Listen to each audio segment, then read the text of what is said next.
The work and legacy of Alhaji Yusif cannot be limited to Ghana only. We have contingent for a couple of weeks here today going to him a song. Please, with a round of applause, welcome the Nigerian quartet.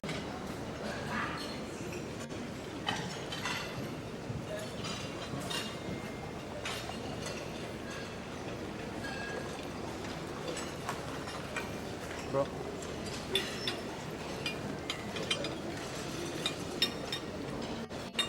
Bonsoir.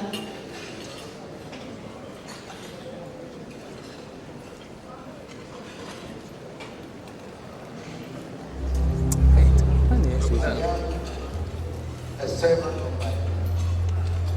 I love them, I cherish them, and I believe in what the teachers of Asante custom is. And I also believe that that is what the people of Asante are.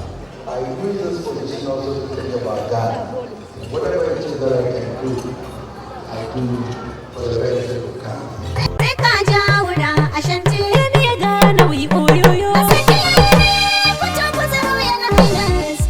Asantehene jaruma jami'o sai sarki Ashanti guru ku cikin dawa wato ko atim you are my all Ghana wato ko atim baba patient and we know that wato ko atim baba Asantehene wato ko atim baba jaura sasilemo wato ko atim baba salitin dadi wato ko atim baba salitin dadi wato ko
Opis, Otumfo, or set to the second.